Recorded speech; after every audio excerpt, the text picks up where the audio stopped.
अस्सलामुअलैकुम फ्रेंड, मेरा नाम है बिलाल अहमद और आप देख रहे हैं शार्ट बायोलॉजी कॉन्सेप्ट। तो आज जो मैं टॉपिक बताऊंगा ये बड़ा एक इजी सा टॉपिक है, लेकिन कुछ स्टूडेंट्स इसमें परेशान हो जाते हैं।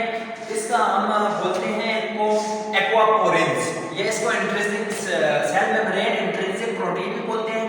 एक्वापोरेन एक यूनिक नाम है, इसको हम जो कॉमन नेम जानते हैं, फिजिक्स के स्टूडेंट्स वगैरह भी इसको जानते होंगे, उसका ये नाम होता है, हम बोलते हैं कैरियर प्रोटीन्स। इनको हम बोलते हैं कैरियर प्रोटीन्स। तो नाम से जाहिर है कैरियर प्रोटीन्स, ये कुछ इस तरह के प्रोटीन्स होंगे जो कुछ ना कुछ कैरी करेंगे। मींस कि ये एक जगह से दूसरी जगह कोई चीज लेके जाएंगे, कैरी करेंगे, उसको हम कैरियर प्रोटीन बोलते हैं या फिर इसी को हम एक्वापोरेन बोलते हैं।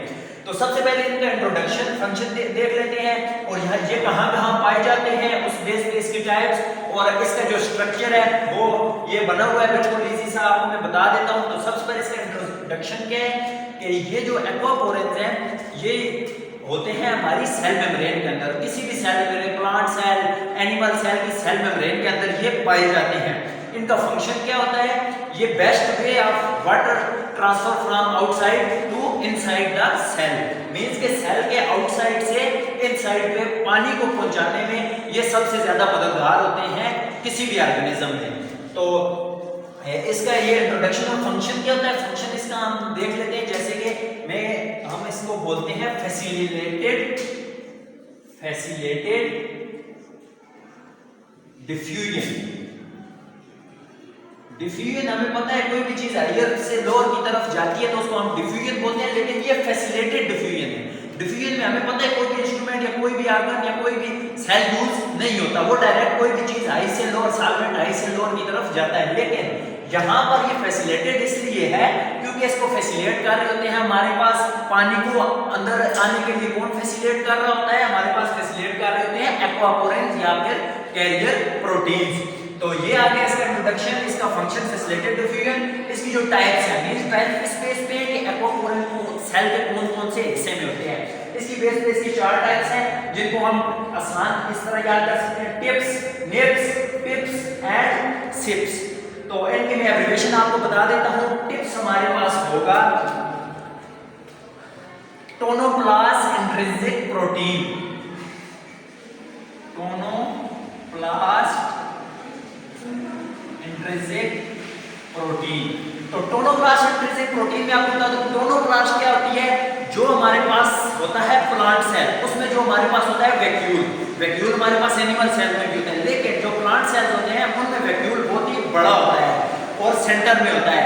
तो जो वैक्यूल की सेल वॉल होती है उसको हम बोलते हैं, सेल वॉल नहीं, सेल मेम्ब्रेन होती है उसकी मेम्ब्रेन, क्योंकि ये सेल की एक ऑर्गेनेल है वैक्यूल, उसकी जो मेम्ब्रेन होती है उसको हम बोलते हैं टोनोप्लास्ट। तो उस वैक्यूल की जो वॉल में होगी ये इंट्रिंसिक प्रोटीन एक्वापोरेन, उसको हम बोलेंगे tonoplast intrinsic protein. Next number पर हमारे पास आ जाता है निप्स, नोड्यूलिन इंट्रिंसिक प्रोटीन। तो नोड्यूलिन इंट्रिंसिक प्रोटीन कहां पर पाई जाएगी, ये हमारे पास हमें पता है कि कुछ बैक्टीरिया होते हैं जैसे कि राइजोबियम, वो लेग्नेसी फैमिली में बनाते हैं नोड्यूल्स। तो उनमें ये जो बैक्टीरिया होंगे उनकी जो बनेगी मेम्ब्रेन उसको हम बोलते हैं पेरीबैक्टीरियाइड मेम्ब्रेन। जो पेरीबैक्टीरियाइड मेम्ब्रेन में हमारे पास पाई जाएगी ये जो एक्वापोरेन है उस मेम्ब्रेन में, उसको हम बोलेंगे नोड्यूलिन इंट्रिंसिक प्रोटीन। थर्ड नंबर पर हमारे पास आ गया पिप्स, जो कि होता है प्लाज्मा मेम्ब्रेन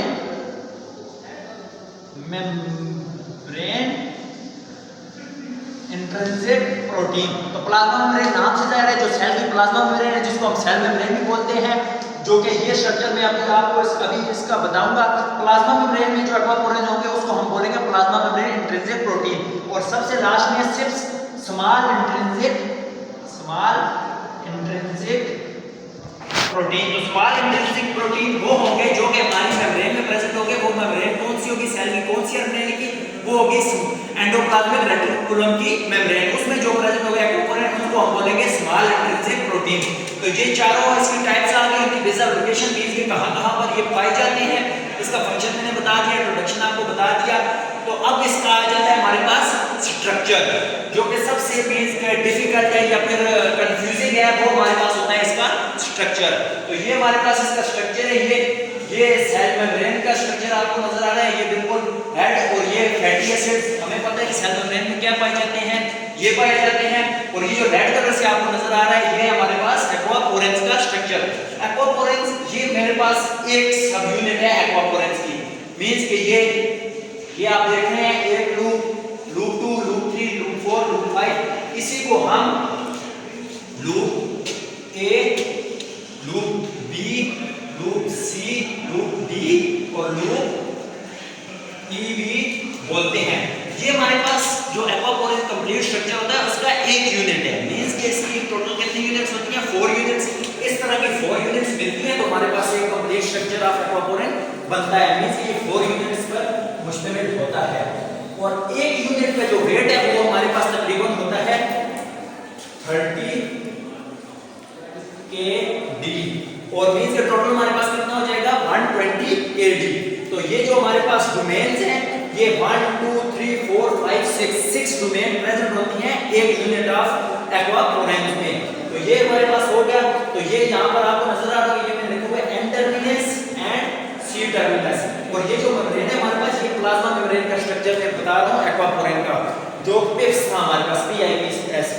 तो ये जो है ये एन टर्मिनस क्या है और सी टर्मिनस क्या है, तो इसका मैं जो बता दूं एक्वापोरेंस की जो नेचर होती है वो पहले मैंने बता दिया है, ये कैरियर प्रोटीन है।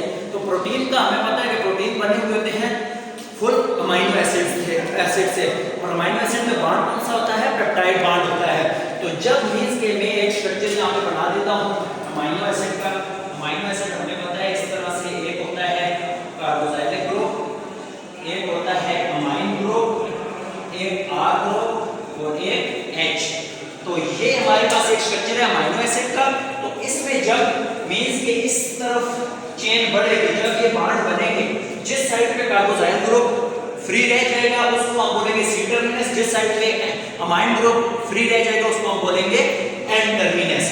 तो इसके ये जो लूप्स हैं, इसका ये जो आउटसाइड वाला रीजन होता है, मींस के एक्वापोरेंस का ये जो सारा आउटसाइड वाला रीजन है, ये होता है हाइड्रोफिलिक, मींस के वाटर लविंग, वाटर को ऑब्जॉर्ब करता है। और जो इनसाइड पे पार्ट होता है वो होता है हाइड्रोफोबिक। और ये जो C terminus, N terminus, loop B and loop B, ये जो दो loop number 2, loop number 4, C terminus and N terminus, ये प्रेजेंट होते हैं साइटोप्लाज्मिक साइड पे, मींस के साइटोसोल वाली साइड पे।